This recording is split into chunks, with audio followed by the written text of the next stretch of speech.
right, folks, grab a seat and pour your drink neat as Whiskers and Whiskeys presents part 3 of our conference previews. I am Mike here with EJ. How's it going, pal? It's going great. I've had a tough time at work recently. Faced a little bit of disrespect. Disrespect? Yeah, it's just I'm talking about my coaching job in Atlanta. We're talking about work. I understood what you're talking about. Yeah. Just head coach of Georgia Tech. Yeah, it's just pretty frustrated. Had a great first season so far. Won the ACC championship, undefeated. Incredible. Coach of the year. Yeah. My offensive coordinator was coordinator of the year. Yeah. Had quarterback of the year, running back of the year, receiver of the year, and then that receiver won the Heisman. And slot receiver too. Yeah, slot receiver. I mean, air raid. #air raid. Yeah. So there were very few jobs I would leave Georgia Tech for. Whoa. Let's be clear. No one's talking about leaving Georgia Tech. You love Georgia Tech. Love it. You love the Jackets. Now the Ramblin' Wreck. I mean, not only is it just in a great location, the jerseys they upgraded recently, just beautiful. They pull off the power move of like white jerseys at home, which I kind of love. Yeah. But it's just like I felt pretty disrespected when there were offers given to me. One offered me a defensive coordinator job. I've never been a defensive coordinator in my life. So, you know what? It just gives me the fuel. The first playoff games coming up here. Yeah. I had the first round bye. Got to beat Bama, and just got to show all these coaches, all these schools what they're missing. Yeah, for sure. Well, Kalen DeBoer can give you a hard test for sure, but all the best to you, man. And I, speaking on behalf of the other coaches, there's some things that the game I think has gotten right. There's some things that I think it's gotten wrong. The ranking system, top 25 ranking system's ridiculous. In my first year, Ole Miss was undefeated as well, and I was number 1 in the country at one time. And then Ole Miss up until the last week was ranked 5th behind like 8-3, like, I don't know, Arkansas or something. It was ridiculous. The job offers are ridiculous. The fact that you're a head coach who was a former offensive coordinator getting defensive coordinator job offers is insane. And the fact that you're getting any coordinator job offers, unless it's like a premier program, is insane. Yeah. And then there's something else that really bugs me about the game. Some of the sim logic is weird. Yeah, I mean, those are my big bug. Oh, also just like the fact that you can only, with your coaching points when you get to level 50, that you can only fill up, like, if you were to invest everything into one tree, that would be like all you can do. Like, that's crazy. Like, they should raise that cap a little bit. Yeah. But anyways, well, that's, adversity makes us stronger. So, that's, all kinds of good adages about adversity and what it brings out. This is just rat poison for you. It's rat poison. Yeah. Oh, yeah. I'm planning on taking it out on opposing teams later on tonight. There you go. All right. So pivoting back to why you guys are here, Big 12 preview. So why don't we go over the new members? This is, again, like all of these conferences, has new additions. In this case, there are some major subtractions. One would argue this was the beginning, the first dominoes to fall, in which they lost Texas and Oklahoma, the two big ones, to the SEC, and they pulled in. Just to remember, so that was those played their first years. No, that's this year. Yeah, sorry, I'm losing my track of timemeline here. So first year. Happened. First year. Sorry, I was thinking. I think I have the video game in my head sometimes. So they lost those two. They added 4 teams: Arizona State. Honestly, Utah just feels like it should be in the Big 12. Yeah. So that makes so does a ton Colorado, of sense. I think. And Colorado was, right? So they had left for the Pac-12. They're back. glad they're back. I love the Colorado-Nebraska was a huge rivalry. I'm glad they at least had the series already planned, right? They played the first game in Boulder last year. Now they're conference foes anyway, so we're going to see that rivalry rebooted on a regular basis anyway. But Colorado just fits in the Big 12 anyway, so good to have them back as well. Sorry, did you say Colorado, Nebraska? Yeah. So Colorado. Oh shoot, you're right. They are not conference foes. Nebraska's in the Big 10, my friend. Okay. We are still in week 3, still just kicking. Sleep is still hard to come by. You know what? I sucked down an energy drink this afternoon and I took a nap. And my mom has been here the past 2 days. She left today, but it is hard to come by for us. But it's all good. I will say Nebraska should be in the Big 12. How about that? Maybe it's just like my wishful thinking. I don't think they've ever really fit in the Big 10. They belong in the Big 12. I hope that series then continues because those two teams should play each other on a regular basis. How about that? That's fair, totally fair. And the Big 12 in general, I think that when we looked at some of the realignments that were happening, for example, when Texas and Oklahoma first announced they're leaving, it felt like even before this, many years before this, the Pac-12 was, or they're the Pac-12 then, was kind of on the brink of going away. And then, they added Colorado and, they kind of bolstered their roster and felt like that they were going to stick around. And then when Texas, Oklahoma left, it's like, the Big 12's going away. And somehow, by hook or by crook, they managed to actually just take the teams from the pack. And I think, that's because Oregon and Washington left, everyone else abandoned ship. So, I think that this is the conference that was definitely, of the remaining Power Four, that was obviously most hurt by the departures of the remaining Power Four, most hurt by the departures. But I do like the teams that they got. Like, I think Utah's good. I love Arizona. Like, I have always had an affinity for that school ever since the Salim Stoudemire basketball days. I actually have. Shout out to Home Field. I love your gear. I'm wearing your UC Santa Cruz Banana Slug shirt. And one of my favorite hats is this Arizona hat right here. So, I'm a big fan of the Wildcats. Just something about, their colors and everything like that. I love them. Arizona State's here for the vibes. They're bringing the vibes up.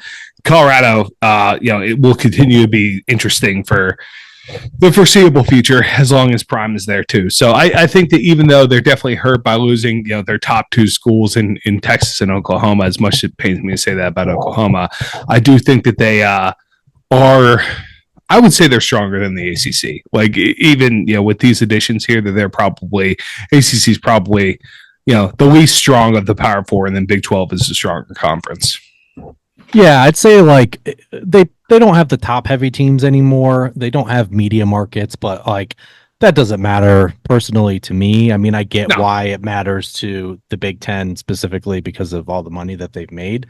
But I think you're right. Like, while they don't have like a Florida State or a Miami, they have by far the best, like 1 through 8 compared to the ACC, right? It's like barely 2, maybe a third on occasion, and then the rest are just mediocrity to like terrible. But the Big 12 is last year was a fun conference, and kind of give you a reminder of what happened last year. And I think this year it's primed to be another fun one where it's just going to be one game here, one game there, and you're in or out. So yeah. I had a lot of fun picking this one. I think that it's the ACC was one of those conferences where it's like it feels like anything can happen this year. I feel the same about the Big 12. The Big 10's, obviously, as we talked about, is it seems like that script is already written. SEC, we'll see. We'll see what we talk about on later this week, whenever this episode comes out and when we record. Yes. So. Okay, so a reminder of the Big 12 championship last year. It was Texas was back. They were finally back, much to our happiness because we love Texas here, and we've been hoping they would be back.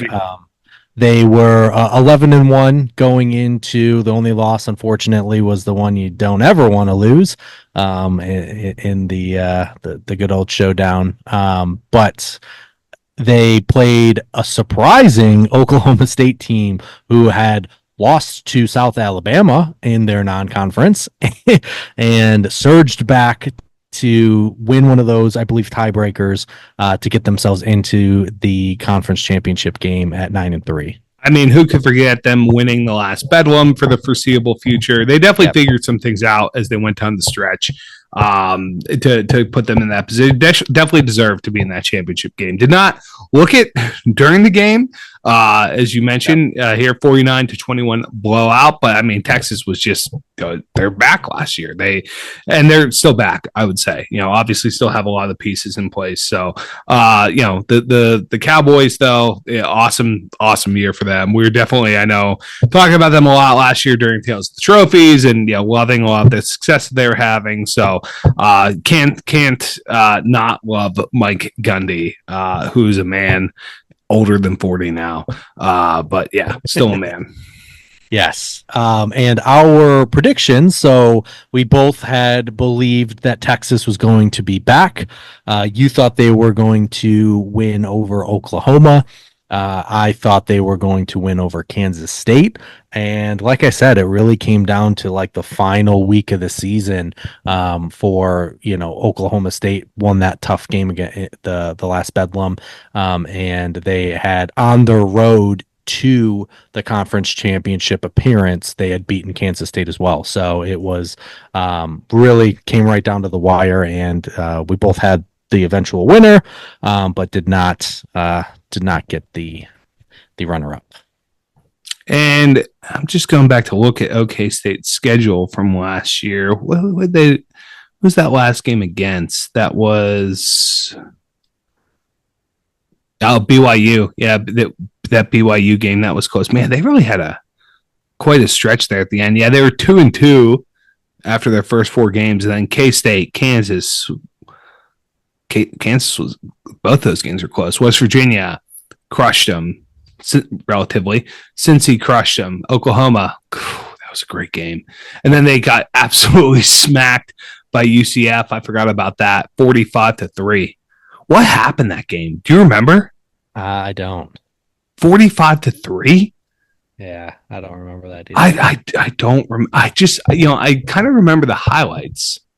I feel like there were some pick sixes or something. I don't know, but they should be, as we'll get to, they should be in prime position for a strong season again, I believe. So, we can. Do we anything else about last year, EJ, that we want to talk about with the Big 12, or should we hop into into our what we want to do here? Let me take a look, refresh my memory of what I have. I have a couple contenders, couple overrateds, and I have a couple of I will say my dark horses are more. I have them listed for this conference. I did something a little different. I said they're more question marks. I don't feel confident calling any of these teams a dark horse yet because they have such big question marks, but they could be like, all these other dark horses that we have. It's like, okay, if most of them, it's like they're just flying under the radar. These guys, it's like if one or two things break in the right direction, they could have a really strong season, make a bid for the championship game. But if things go poorly for them, we're talking lucky to make a bowl. So that's kind of how I'm looking at the Big 12 this year. How about you? Are you feeling we should? How you want to start? Would you like to start with contenders, pretenders, or our dark horses? Yeah. So I'm similarly. I have a couple contenders, a couple pretenders, and then I have I have a dark horse that I like a lot. Oh, do you? Okay. Yes. All right.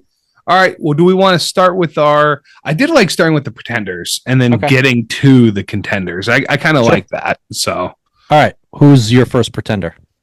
So my first pretender is actually going to be a team that did pretty well last year. It's going to be Kansas. Jalen Daniels and Devin Neal will lead a strong offense there, but Konicki's gone, man. And I think that that's going to be a really big negative impact on this team. He really had some things going for them over the past couple of years. Really exciting games. That Kansas Oklahoma game from I don't think it was last year, it was the year before, right? Where it was like everyone was leaving and then they like mounted a comeback and they ended up pulling it off. But it was a very exciting fourth quarter. The defense there just has always been a mess. They're going to need to take a step forward in order to, help give the offense a chance here. I just don't think they're going to do it. So the Jayhawks, had a lot of good things going for them last year, but I just don't have that same confidence in them this year. Yeah, and I agree. And I think another big factor here, probably one of the major factors, is Daniel's health. And he wasn't healthy all last year. And at least last year they had a reliable backup to come in and play. And Bean, he's not there anymore. So I could see Kansas being a team that, you probably want to keep an eye on occasion for like beating the spread, because if he's healthy, and even though Kotelnicki's gone, the head coach is still an offensive minded guy. Like Leipold still knows offense. So I think they could potentially bite some people in Lawrence. Yeah. And I feel like there's still probably going to be some excitement around the program. So they should hopefully not need to panic tweet to or whatever it was, allow all the fans to come back. What was that, like 3 years ago when they were beating Oklahoma? I think that was 2 years ago. Cause I think they were just like, hey, everyone, we'll let you back in. Like, you don't even have to worry about it. Just get here. Yeah. I think that was because that was what's his face was QB there. Gosh, why am I blanking on it? Oh, who's the QB at Oklahoma during that time? Why am I blanking on his name? Williams? 2 years ago. Caleb Williams? Yes, Caleb Williams. Thank you. Just managed to pull it out there. Yeah, and I think you're right. I mean, Daniels is gonna, he's a scrambler, right? Very elusive. Like he can make some throws, but like, and Devin Neal, great rusher, going to be one of the best rushers the school's ever seen. They have the same trio of wide receivers is back, very experienced. They were together 22, 23, and this year they're going to be together too. But I think that there's just too many question marks on the defensive side of the ball. And just, I think that losing Koenig is going to be a problem. So, which is part of the reason why I'm so high on, Penn State, is because of what he can do. So, that's where I'm at with the Jayhawks. So, okay. One of my pretenders is, unfortunately, I know you just, had the hat on, took the hat off. I think it's Arizona, and it really stinks. Because they had such a great year last year, and Saban screwed it up, right? He pieces out, that brings DeBoer from Washington to Alabama, and then that unfortunately took Jed Fish from Arizona up to Washington. Now they do, surprisingly, they were able to keep at least their first round pick in a wide receiver in McMillan. I don't know if Fafito will be a quarterback, like a pro quarterback, but he has a damn good chance. But they kept both the pair. They're both, like, I believe, grew up together, really good friends. And they're going to be, again, very good on offense. I just think, and they got a coach. Remind me where he came from. San Jose State. San Jose State. I was going to say it was a high scoring offense. I do think it's going to be good for them as far as like keeping that type of offensive structure and scoring points. But, not only is it going to be a new coordinator, a new head coach, new all of that stuff, but their defense just isn't there. So while, again, I think this is a team I'm definitely going to keep an eye out when they're underdogs, because of just the sure, like, firepower they can have on offense. But I just think, unfortunately, with Fish leaving, and others transferring out, and they just don't have it on defense that I don't I don't think they'll necessarily have a bad season, I want to say, but I just don't see them actually competing for an appearance in the Big 12 championship. Well, the hat's coming back on, EJ, because one of my question marks leading to a dark horse okay. is actually the Arizona Wildcats. I hear you though. Like I'm with you completely. I think that losing Jed Fish is obviously a big loss, but Fafita stayed, McMillan stayed, Brent Brennan from San Jose State. I think that he's obviously led a very high scoring offense, as you said, right? Mm-hmm. They got a really nice running back room. They got Speedy coming back. They've got Riscano, one of the top rated transfers from Ole Miss. Connolly is coming from San Jose State, and Krosky Merritt's coming from New Mexico. The defense is going to have to rebuild, but Jacob Manu is still there, who's their linebacker holding things down. Dwayne Aquina is the new defensive coordinator, so he's going to have to carry over some of the momentum there.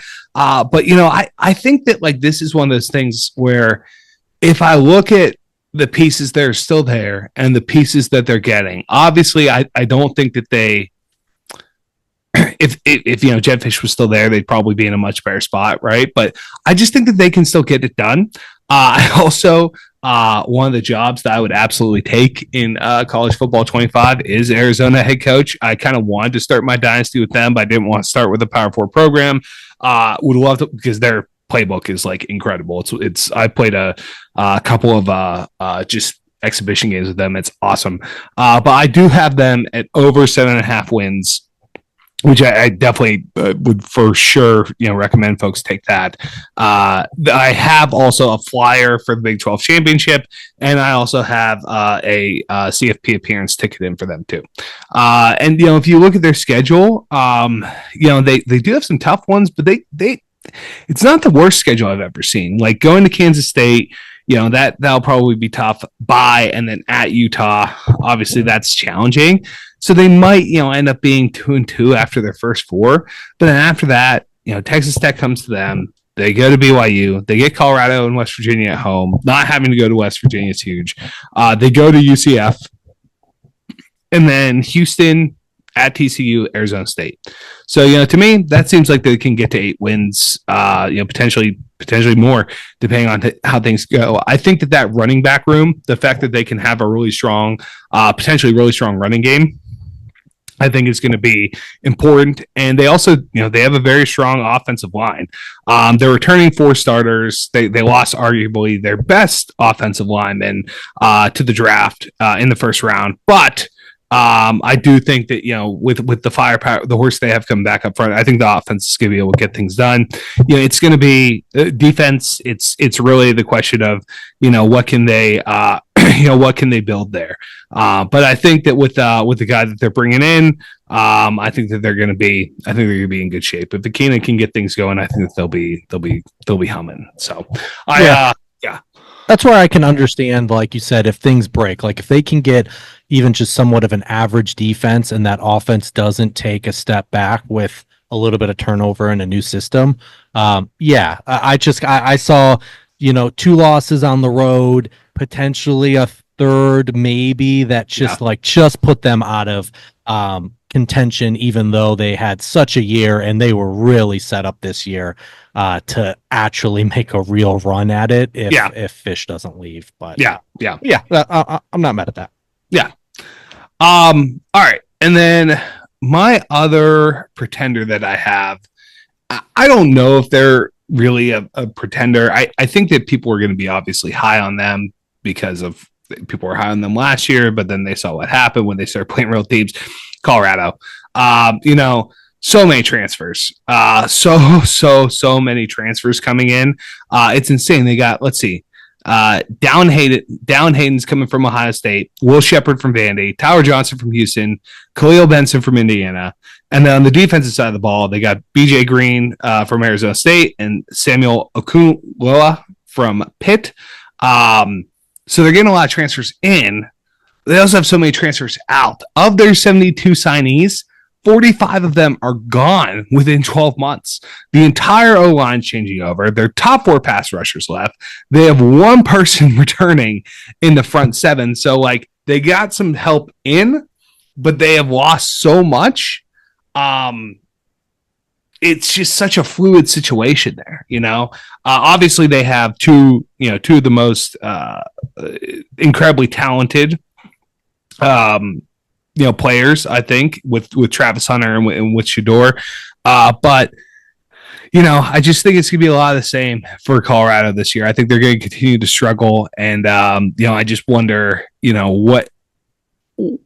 what direction is this program headed? Right? Is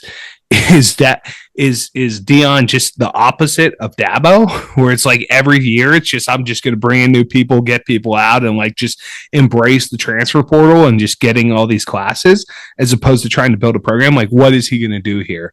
Because it's interesting. It's kind of shocking when you think about it. 72 signees and 45 of them are gone within 12 months. Like, it's kind of crazy. So I know that he. Obviously, I like a lot about Dion. Who he is as a person, and the things that he says to his players, I think are inspiring. But if anyone's looking at this program taking a step forward, like maybe a baby step, but I don't feel super good about them this year. They I'm not taking I'm not making a play on their win total just because there's so much uncertainty with the transfers. But I think they're going to struggle again this year. Yeah, I think you're going to know a lot about Dion after this season, because for every good thing he's said motivationally and how he does want to mentor, his student athletes beyond the football field, he also, I think, made a few mistakes as the season went on. I really do think it didn't actually help. Okay. It did help from an external viewpoint of all of the hype they got, right? And all of the free media they got and all of the coverages they got. But I think as the season wore on, I think he almost like misunderstood the expectations and almost bought into the hype himself. And then that kind of snowballed on him as the team was failing. And that's why he like ended up blaming his offensive line. Already was pretty like, hey, to the players that were already at Colorado, like, pack your bags, thanks, but no thanks. Yeah. And then I think like that was already kind of like off-putting. And then as the team got worse, it was just blame after blame. He clearly has favorites. It'll be, I would just, right. I would just say it's going to be interesting once his kids are done. Right. So what happens when Shador goes pro, which I actually liked Shador. I actually think he has an NFL future. For sure. Flashed with having an awful offensive line. For sure. And obviously Hunter, if you're, I don't know that he necessarily should play both sides of the ball, because I think it did wear on him at times. Is he talented enough to do it? Absolutely. And he'll find a spot in the first round of the NFL. But I don't know. I really will be interested to see what Sanders does once his kids are done playing for him. So you think he's going to retire? You think he's going somewhere else? Or I just don't know. I think I think that would be that'd be such an alpha move. Like, there's so many dads out there that take over their kids, like, program, like their, like Pee-wee program and stuff like that, so their kids get through. He just takes over an entire collegiate program to get his kids the coaching that they need. Like, I wouldn't be, I don't know that he'd necessarily retire, but I wouldn't be surprised if he took an easier path. If he took over a program that already had a lot of really talented players in place, a place that's going to be attractive to assistant coaches, to where he could really just be a CEO, right? Yeah. Like, I think like this is a bit of a transition. Not that they don't have the money, but I don't know that they necessarily have the prestige. Like, I think he needs to change his coaching style with his assistants. But if he does that, I mean, there will be a very big program that's set up for success that he will absolutely take to a new height. Oh yeah. But if he like really hones in on a couple of things, right? It is interesting that he, you talk about some of the decisions he's making. I saw the news clip. I like read this briefly, but like, no one's allowed to touch Travis Hunter. during practice, and no one's allowed to touch the QB, which is normal. But like something else with Shadur, and it was like what are we doing here, man? Like I get that like Travis Hunter, like you want to make sure that like nothing happens to him like during preseason and stuff like that, but like you know part of the reason you have preseason is so you can get ready right in Right. football shape. So yeah, it's gonna be interesting with the Yeah, Buffs. I think this is going to be an important year for him because I feel like I said, I mean, that just right there, like that, he's not fostering a very good locker room because he's going to have like the clear, I know your names and care about you, and then the clear, like, I don't even know who you are, I don't care. Yeah. And, not to say he doesn't want to football games. He's obviously a competitor, but I think something's got to change with that. Yeah, there's a style. big have and have nots type of thing that's happening there. It feels Yeah. like so. I don't know. It's like it would be one thing if it's like you say to those people like the Colorado incumbents that were there when you took over, right? It's like pack your bags, thanks but no thanks. But Right. like there's a chance to compete, right? Like but he's just like, no, just like get out of here, right? Like, so I think that's there's a difference between telling people, motivating them with down talk, negging them, if you will, or and just all right, actually get out of here. You're wasting my time. Right. Yeah. No, I agree. Okay. I mean, I'll just quickly say it. I think I don't even know if I want to call these guys a pretender, and maybe I have like the wrong framework, but I'll just say I think Central Florida is going to have a bounce back year, but I don't think it's going to be quite enough to be an actual contender for the Big 12. I think Gus Malzahn's done a great job so far. I think they're going to be very similar to Arizona in my eyes, where like that offense can score points and will score points, and the bounce house is actually, believe it or not, like Orlando, Florida, actually having it is a home field advantage at times. Great uniforms too. Love those. Uniforms. Love those NASA uniforms.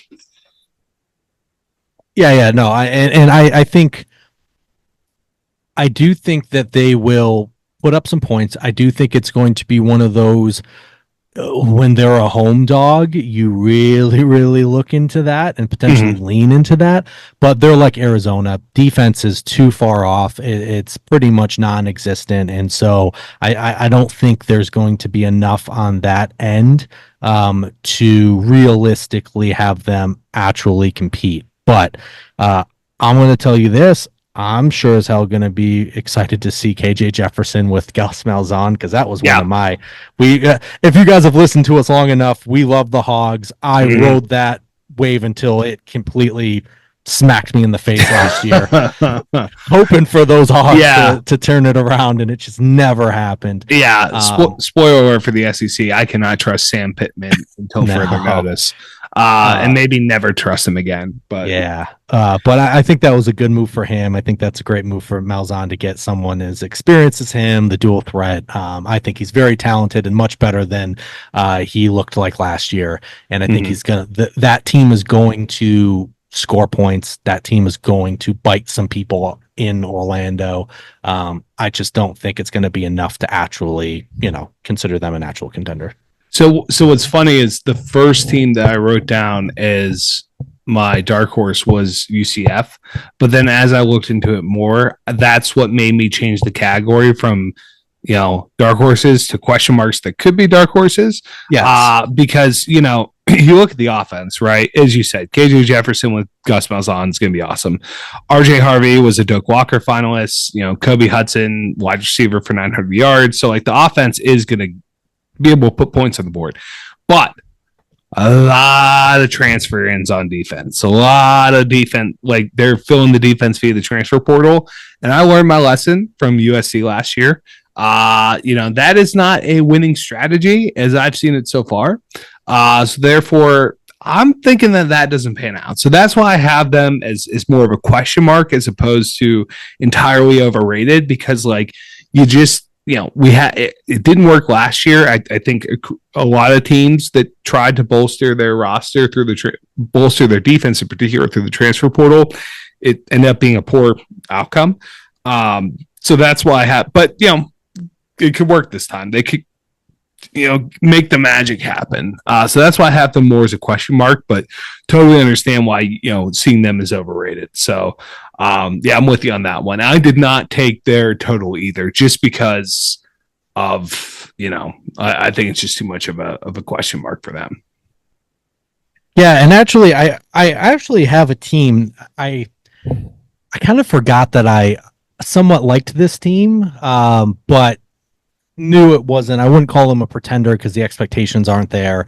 Definitely not a contender. But I think I have one that is similar to yours in the sense that if, in this case, very similarly, it seems like the theme here is if their defense can get anything, then they could surprise, and that's West Virginia. Yeah.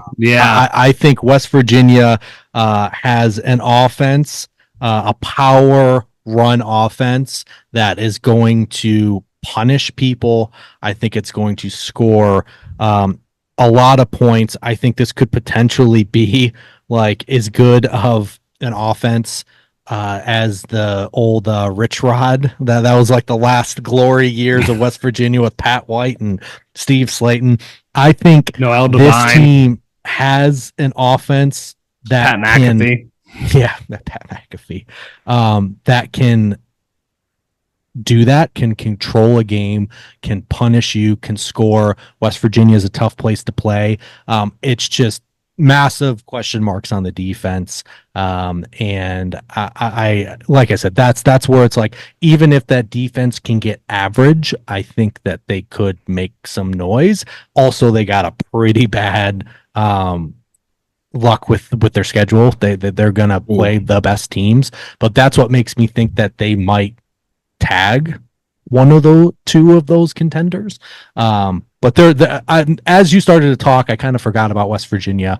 I think I like them in that category of like, if they caught a break on defense, that they could make it interesting those last couple of weeks. Yeah, and I actually didn't really bother putting them down because I think, as you said when you start off, it's like, I don't know that they're really dark. I think that they're like slated right where they should be, right? Yeah. Like, I think that they're, because of their tough schedule, like they're probably right where they need to be. But to your point, like, they do have a lot going for them on offense. Great line too. I mean, what Frazier is a Steeler now, and Nestor, they're gone, but like they're obviously churning through good. They're building a good offensive line there, right? Like, so they can certainly coach up those guys and they can get things going. They were top 20 in running and pass protection last year. Yeah, that's interesting. I might need to take another look at West Virginia. It's a hard place to play. Right, it is. Yeah, I mean. OK State's going there. As we mentioned, Arizona's going there. Yeah, gotta go Baylor, gotta go UCF, gotta go to Iowa State and Kansas State, and man. Yeah, they it's, I think a lot of what also made me kind of step back was that schedule, but I guess in this case, maybe not dark horse, but spoiler, maybe that's potentially one, is like, I don't think this is the team, if you're in the hunt, that you want to play. You want to play. Yeah. No chance. Home or away. Because an offense like that, a power run offense, that travels. So no, they got a little thunder, got a little lightning too. With they got a power back, they got a speedy back. So interesting. Yeah. Just one of those ones to keep an eye on. Again, like, especially if they're a home dog. I'd keep an eye on that. Oh, yeah. Anytime West Virginia is at home, Morgantown is just such a tough place. Yeah, these belligerent kids lighting everything on fire, dressed in nothing. I don't know if I've talked about it on the pod before, but I went to Morgantown for Halloween one year. Oh, my God. Like, they just wear absolutely nothing. Like, these are girls that wear, like, lingerie to the bar on, like, a Tuesday. And like, Halloween was insane. Oh, man, that was so much fun. That was such a fun night. Ugh, Morgantown's great. And they have a monorail. I don't know if you knew that. They have a monorail system on campus. Yeah. Yeah. They have a great engineering department. So only time I've been to West Virginia was Megabus coming and going from Pittsburgh. We should go to a game. We should do Whiskers and Whiskeys on Road. We should go to a game. We should go. I wanted to see Texas. I know. I wanted to see Texas. I think I don't think Backyard Brawls is that. It's at Pitt this year, so we can try to go next. What it was. Yeah, it was at Pitt. Okay. Yeah. Okay. Do you have any other dark horses or anything before contenders? Because I have my last one. Then this is the one dark horse that you really like. Yes. Please go ahead, because I have some questions. I'm assuming who it is. I have some questions about them, but I do like them. I'm taking their over win total if it's who I think it is. Okay. I'm excited. This has me excited. Like I was excited with maybe not necessarily Nebraska, but definitely what I was excited with, maybe like NC State. But is it the same type of vibe as Nebraska? Does this team have the same type of vibe? I think it does. Big cornfields? It does. Yeah. Okay. We got the same team. Yeah. Yes. I really, really like Iowa State. Yeah. I think while they went through one of our favorite rivalries is the Cy-Hawk Trophy. Yes, it is. One of our favorite rivalry trophies is the Cy-Hawk Trophy. So there was nothing better than when Matt Campbell really had this thing humming along with Purdy. Can't remember. Oh, they had an NFL running back as well. That was Purdy's. I can't think of who it was now. But anyway, they've always had a really good defense, and they had a few years right in the heyday of Matt Campbell with Purdy and co. And it has been a couple years since they've looked like that. Last year, when Rocco, which is the best name for a quarterback ever, when Rocco Beck earned the starting job and started to play, he opened up a vertical passing game that like you haven't seen there since Purdy, and you probably didn't see. I don't know. I'm not old enough to know anything back way back when, but it's in my generation. This quarterback is probably one of the better quarterbacks they've ever had. Earned Big 12 Freshman of the Year. He had 446 passing yards against Memphis, that set a single game record. His 3,100 passing yards was third most by a freshman in Big 12 history, and he came really close to breaking Brock Purdy's school records for yards and touchdowns again as a freshman. So he was number 2 nationally among all freshman quarterbacks, behind Fafita. And, I think it's only going to do him well that he got that experience last year, went through a little bit of bumps at the beginning of the year, but by the end of the year, they were humming along. Similar with the running back, Abu Sama. He was also a freshman that got kind of burst onto the scene because of injury, had no choice, had the 276 yards in the Farmageddon game, which I think I sent you a text about as something. Well, it was a Farmageddon is the traditional rivalry. It turned into Snowmageddon last year, and Sama had 276 yards on the ground. They also have a good change of pace guy that's also very good at receiving, that will complement him. And they also had last year, I think a lot of this because Rocco could throw the ball down the field, a couple of receivers that surprised, and they combined for almost 2,000 yards receiving, 13 touchdowns.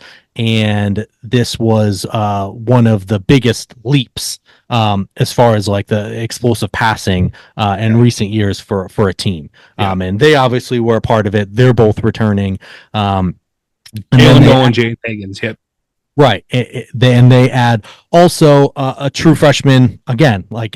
This was almost the perfect setup year for them, getting these young guys experience to then come back this year. But they had a true freshman tight end that also excelled last year in Brahmer, and all of those people return. and the offensive line took on a big rebuild last year, and they were elite when it came to pass protection. Run was one of the worst, but this offensive line coach, again, first year in the system last year, you're going to expect a boost in the second year. And even again, I'm not expecting it to all of a sudden jump in like to elite category over 1 year, but you never know, because now that teams have seen what they can do passing wise, they're going to need to step back, and you're not going to see a bunch of 8-man boxes because they'll just kill you over the top. So I expect that to improve. And then, I mean, on defense, it is what it is. It's rinse and repeat every year. It's 4 straight years in a top 25 defense. They only had one senior that graduated this year, and another star player. Don't get me wrong, TJ Tampa leaving for the pros and a cornerback, but everyone else is returning, and they pretty much, because of injuries, got a lot of, again, young players in. They have 2 deeps in almost every position as far as depth. I just think if you're looking at 20 starters returning to a bowl team that also has a coach that is good. I mean, let's see here. Not too many coaches go to Iowa State and get NFL offers, and for whatever reason, one way or another, he stayed at Iowa State. But Matt Campbell just knows how to coach that team. Kind of reminds me of like a D'Antonio-esque, where he has a style, it works. But I was really excited about the offense. I think the biggest question mark is the offensive coordinator for me. They were so good last year that Schillhouse left, went to the NFL. Although Campbell did promote from within, so I'm hoping that the system, which there is proven success in having that, where you do have someone that was kind of waiting in the wings. Hello, Ben Johnson for the Detroit Lions, where you can have success promoting from within like that. Not to say this guy's going to be as good as this offensive coordinator, it's a big question mark, but I like that system's not going to change. So you're not asking a bunch of new language and everything like that. But I just think established defense, I think offense that really shone, and they were young and have a chance to get even better. I'm hammering the hell out of 7.5.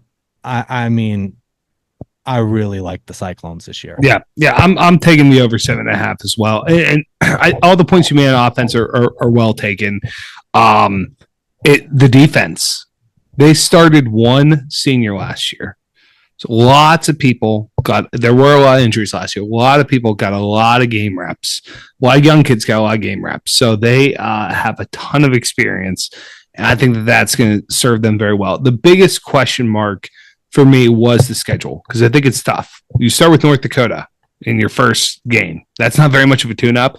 And I also I paid attention to them last year, but I hammered them against Memphis in their bowl game and they lost. I'm like, what are you doing? I mean, yeah, Memphis is a great team, but they're not a Power 5 team, Power 4 team. So, a little concerned about that. But their schedule this year is a little tough. Just going through it right now, I was trying to figure out because I do have them at the over 7.5. I think it's going to come down to those last couple games, though. Cincinnati is not the problem, but their November is at Kansas, Cincinnati at home, at Utah, and then Kansas State at home.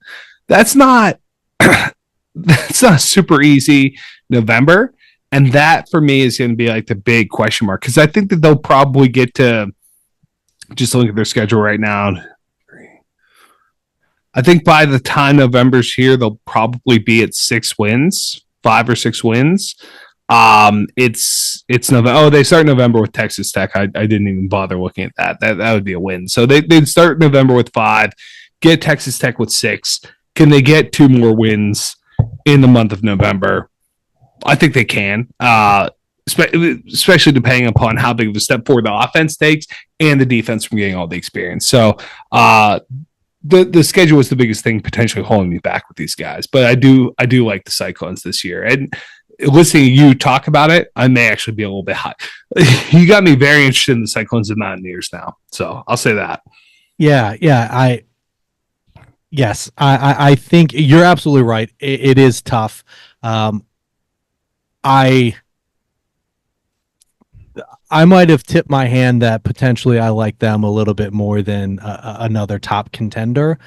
So that's where it's kind of like if you're Ooh, substituting wins, because that's how this plays. And in the past, it was a little easier, especially when teams don't necessarily play each other. But you know, in this schedule, like as far as like looking at all of these conference previews, very rarely have we come up yet to this point and are not, and it's going to continue with the Big 12 and the SEC, where a lot of these contenders have to play each other. So then you yeah, have to decide who's winning those games, because one yeah, game is going to decide who is going in and who's not. yeah. So in this particular case, I like them.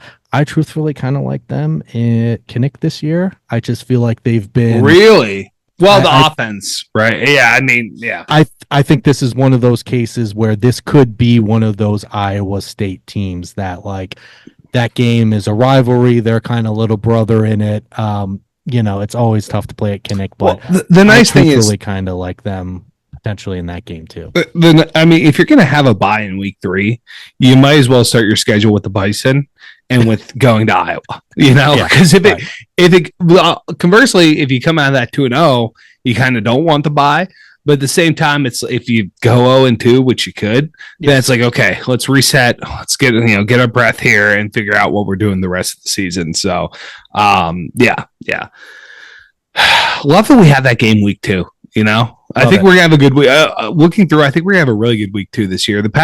Last year we had a really good week 2. The years before that, I feel like have all lacked in week 2, but I think that we're lucking out. So, and week 1, who cares? I mean, Right. no one can play, and it's like it doesn't. Football's back, baby. Like it's all good.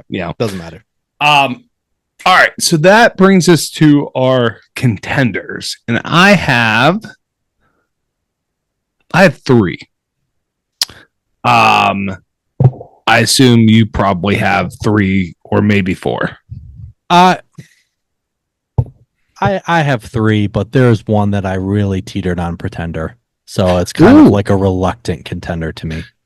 We may have the same team. I will say that, and that's the nice thing about the Big 12. I think we've just look at the clock here. We've talked about quite a few teams. It's a very deep conference. I think the only tougher conference is probably the next one that we have. Yeah, that's definitely the toughest. Mm-hmm. The SEC, if anyone's, I mean, obviously you can figure that out. But this is a deep conference with a lot of good teams with a lot of question marks. So I can. Why don't you start? I'm curious. I think we probably have the same team that's probably, maybe it's a contender, but maybe teetering on pretender territory. Yeah. So, why don't we start there? I feel like there's a team that we love. This is actually the team that I really love in this conference. No surprise on them being favorites. Somebody that I liked. I told you. I think. Yeah, given last year what happened, I'm surprised that they're almost the pretender for you this year. No, this is not that team. Not that team. Be very clear. I'm just saying, like when it comes to the Big 12 here, I think we have a top dog. At least I see a clear top dog, and then you have a contender, and then I'll say my contender or pretender. But I think there's a clear top dog, a team that I told you offline at the end of last year that I really loved when I was just kind of doing the, look ahead. But my contender pretender here is the team that made it to the conference championship last year. Oklahoma State for me. Wow. Is interesting. I read it wrong. Okay. So their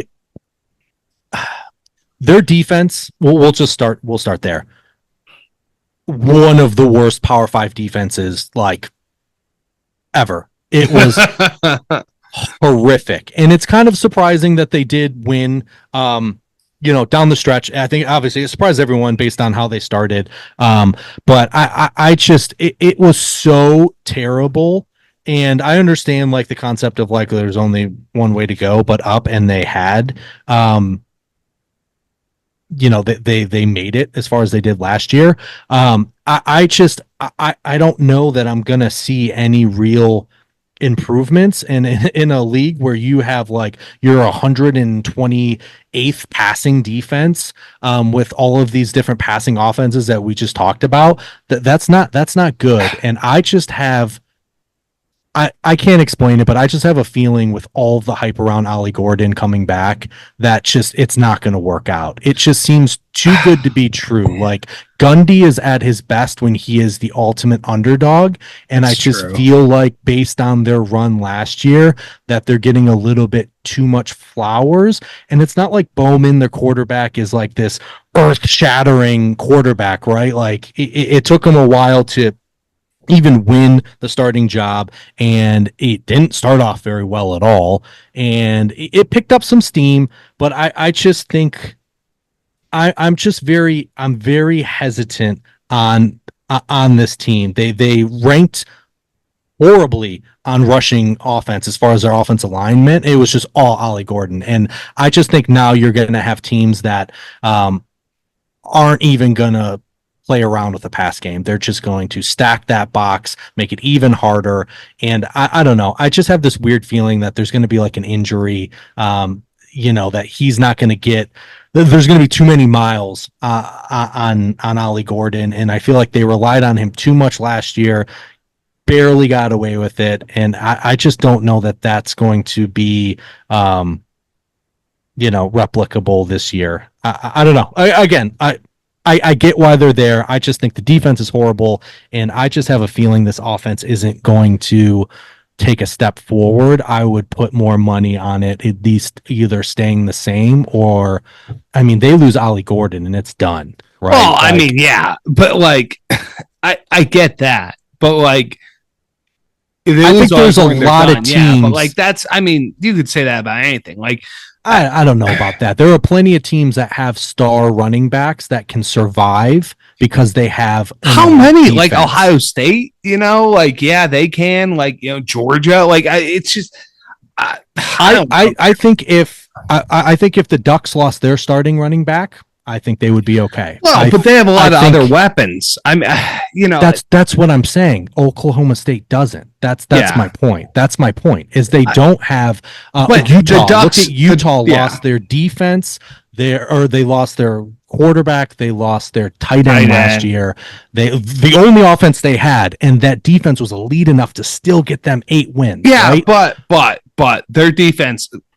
So this is where I'm against you. I think that Nardo, it's his second year in the system now. He has 9 starters returning, 3 are all Big 12. The entire secondary is back. Both of their safeties are back. I think Nardo is going to take some of the issues that they had around being able to get more pressure and try to fix that. I think that defense is going to take a big step forward this year. I think that the fact that they're returning a lot of seniority on defense is going to help them immensely. Is going to put them in positions to win. Obviously, if Ollie Gordon goes down, then yes, the season's in trouble. But like, I guess I see that on the flip side. So you're telling me that you had 130th pass defense, and you're bringing back all the same guys on that terrible pass defense in the secondary? I think having the coordinator having a second year, I think is good. I think that having a second year bump's a good thing. To your point, it can't get worse. I see them taking a big step forward. Is what's going to happen there. The most compelling part of your argument, I would say, is the fact that, Mike Gundy's the ultimate underdog, right? So now him being in position where like they are getting a lot of flowers, that does scare me a little bit, but I'm still taking over 7.5 wins for the Cowboys this year. Guns up.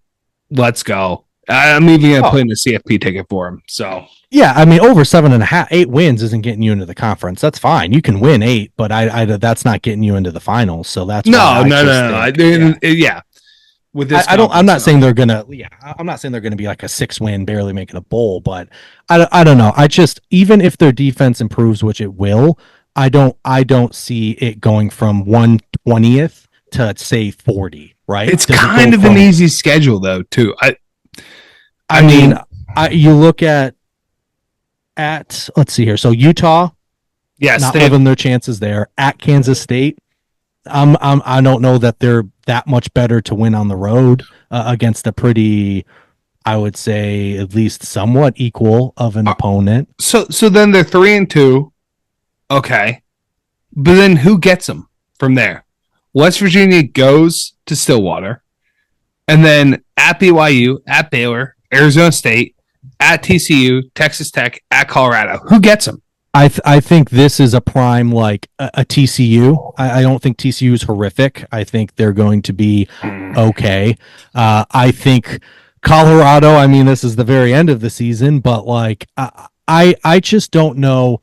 I mean, you could say that last year. Who could get them? Well, South Alabama got them at home, so it's like, you know what I mean. So UCF beat them 45-3. Yeah, right. Like they literally won like 5 straight and then lost 45-3. So I don't know. Again, I'm not saying they're going to be terrible. I think 8's fine. I have a feeling if that defense doesn't get any better, which it should, but say something, maybe they do get injuries, maybe something really hits them there. Or, I mean, look, wasn't Alex Grinch going to do better in his second year? And it didn't happen. So there's no guarantee. And it's not like you were kind of like average and you're expecting a bump to like good. This is like horrific. And there's a reason why they were horrific. So is this guy, was it just first year, couldn't get it together? I just have Alex Grinch vibes. And then on offense, if you're saying, if teams are really going to say like, we're going to put 9 in, Bowman beat us, I don't know. Well, we will see what happens with the Pokes. I hear what you're saying, but I am 7.5. 7.5. That is a sure thing. Okay. All right. Well, then I will go ahead and go, and I'm gonna go with probably my top dog. I'll go with my top dog. Yeah. The Utah Utes. Yeah. You know, I mean, gosh, can you get bitten by the injury bug any worse than they did last year? You know, fell short of their three-peat of the pack. RIP in peace. But to your point, the defense did stand up and play well for them, even without Cam Rising and even without their star tight end, Brant Kuithe. Is that how you say it? Kuithe, Kuithe. I think it's Kuithe. Kuithe. I like Kuithe. Let's do Kuithe. Yeah. Yeah. So the geriatric Cam Rising and Brant Kuithe are both back. 7 years, baby. Year 7 for both of them. Year 7. That's just the slogan on offense for them this year. Year 7, baby. And they got the workhorse running backs. They got Dorian Singer transferred in. So he'll be actually, that's one of my most interesting things to see is he's going to be a game breaker for them at wide receiver. And they just haven't had that. Right. So I think by getting Singer in, then that will be do some incredible things for them. I mean, the D-line or the defense, 8 starters are coming back. You know, the D-line and the linebackers loaded. Secondary, there's some question marks there, but I'm not worried. This is definitely, as we've said in these previews, when you lose players, you are either in rebuild or you are in reload. Utah's defense is firmly in reload territory, so I'm not too concerned about them, and I think that they're going to just go ahead and I think that they have a very good shot of I want to say waltzing to the Big 12 because I think there's a lot of teams here, as we've discussed, that like their offense gets hot, they'll get you. But obviously, these guys have one of the best defenses, so they could shut down a lot of good offenses. But over 9.5 wins, Big 12 championship ticket, CFP ticket. So definitely love the Utes and their chances for this year. No one goes into Rice-Eccles and wins. One does not simply walk into Rice-Eccles Stadium and win. Biggest home field advantage? In that conference, absolutely. I would argue it's probably the biggest underrated. I would say like there are bigger stadiums, there are louder stadiums, but I don't think people consider going up into the mountains. And I think they usually have a bad time when they do. Biggest home field advantage west of the Mississippi. Definitely have an argument there. Yeah. Yeah. I'm with you. I would go even further. I think they are going to cakewalk this. I think they're going to win a playoff game. I think this Oh is yeah, this is a they'll win a squad. playoff game. Yeah, Yeah, I mean, I one could argue they're going to win a playoff game after a bye. I think they'll this be is a big. semifinal game. They'll be Big 12 champs. So yeah, they will have a bye. So Yeah. Well, yeah, I mean, then they're going to win the next one. oh yeah, I think, yeah. I think this is, I think this is a semifinalist team. Everything you said, Cam Rising was everything to them. He's going to be motivated. Whittingham is one of the best coaches that doesn't get enough credit. True. They just figure it out. The places they need to replace players are places they've historically just churned players. So not worried about them in the slightest. Their schedule is really not bad at all anyway. Barring Cam Rising dying. And I don't know, did we get a report here? Because you picked them last year without fully understanding his recovery. He's back. He's back. And he just never came back. So do we have confirmation that he has been actually practicing at a full time? I believe so. Yes, I'm sure we would have heard about it by now. So yeah. Okay, and then the last team we have to talk about is Kansas State. That was a team I picked last year. I think the biggest thing going for them is they found their generational quarterback, which doesn't even happen always at football programs, right? But Avery Johnson's is the real deal. Came in as a true freshman, got some experience. Expect him to be, arguably pushed to be one of the best quarterbacks in the conference this year. The biggest question mark is their other skills, their skill positions they have to replace, unfortunately for them. So that's a big question. Colin Klein left, their offensive coordinator, so that's also going to be tough on them. But they do have some young players that are exciting, that have potential to work out. You just never like to put too much stock in like a true freshman, even if they're like a 5-star true freshman. I always want to hesitate a bit there. They're just so green. And then on defense, again, it's a similar case where they did lose some pieces. They're really reloading, but I think for them, it's one of those things where you kind of give them the benefit of the doubt because they have just been nothing but solid in this conference for the last, say 5 years. And I expect nothing more than that. I just think maybe personally for me, there's a couple more unknowns for them than another team I really like. But I think they absolutely deserve to be contenders. I think Avery Johnson is a reason to believe it. I mean, like I said, I picked them last year to get there. So, yeah. Yeah, but between Johnson and DJ Giddens and Dylan Edwards from Colorado, these guys could be able to pound the rock. They have question marks at wide receiver and offensive line. I think they'll be okay. Question marks on defense, but again, they're in that reload category. So I think they're gonna be fine. Definitely. I think their win total I think was 9.5, which I was a little hesitant about. Mm-hmm. Definitely get bet on them a decent amount this year, I think, especially against some of the weaker defenses in the Big 12. But I do like K-State. I could definitely see them.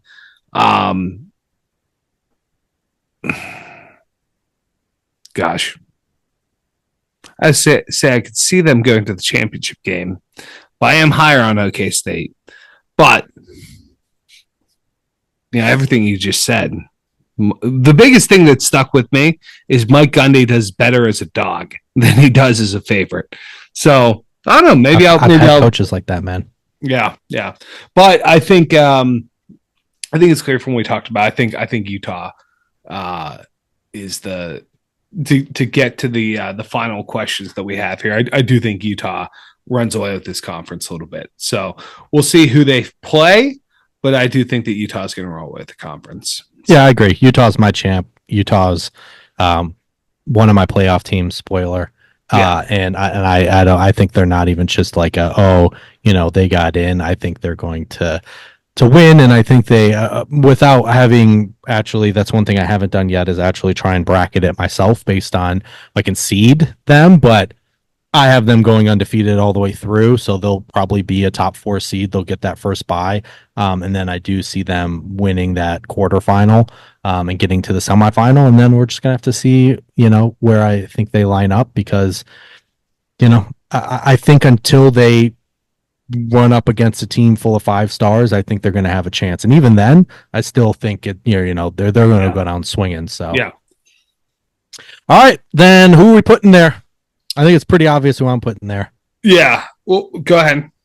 I mean, she moves her body like a cyclone. Oh, I'm bringing Matt Campbell. I really love the youth that the experience they got for their youth. I really think Rocco has a chance to catapult himself into Big 12 quarterback, the best one this year. I really like that all of his weapons are back. The defense is going to still be nasty.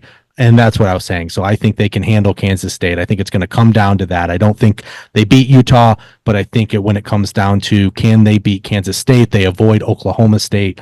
I think they beat Kansas State at home, and that's going to be enough for them to sneak in. Okay.